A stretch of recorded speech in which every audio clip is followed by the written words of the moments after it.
Siguradong mapapa-double take kayo sa susunod nating young artists. Kilalanin natin sila. Welcome sa Alaminos, Laguna mga kapamilya. Alam nyo, importante sa history ng ating bansa ang lugar na to dahil sa mga matatagpuang malalalim at mahabang kanal. Dito kasi dati nagtatago ang mga Katipunero para makatakas sa mga Kastila. At dito rin sa lugar na to, matatagpuan natin ang nagtatagong talento at kakyutan na siguradong magpapabilib sa ating lahat. Tara, puntahan natin!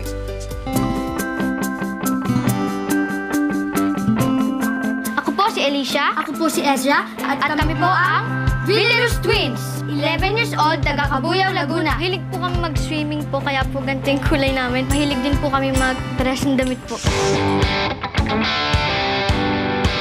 Pero po, ang pinaka-na-enjoy po namin ay ang pagbibig. Binisita ng The Voice Kids staff sina Alicia at Ezra para sa di umano'y bagong cooking show ng ABS-CBN. Ang hindi nila alam, may dala si Robbie na masarap na sorpresa para sa kanila. Hello! Akala po namin, mag-shoot lang po kami sa cooking show. Nagulat po kami dahil po lumabas si Robbie Domingo po. Kaya po, hindi na po kami makapagsalita nun. Ako po si Kuya Robbie at kasama ko ang mga magagandang co-host natin, si Ezra and Alicia. Yun, at welcome na welcome kayo dito lang sa Lutong Kapamilya! Hey girls, apron muna kayo. Ready na kayo? 1, 2, 3, bukas!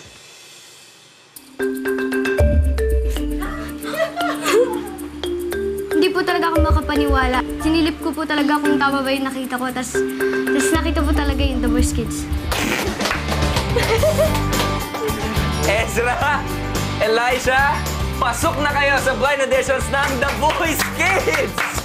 Special po itong audition na to sa akin kasi po, manalo man o matalo, may karamay po ako. Kasama ko pong mararamdaman yung mga pagkakaba ko, yung pagka-excite ko dahil po kasama ko po yung kakambal ko po.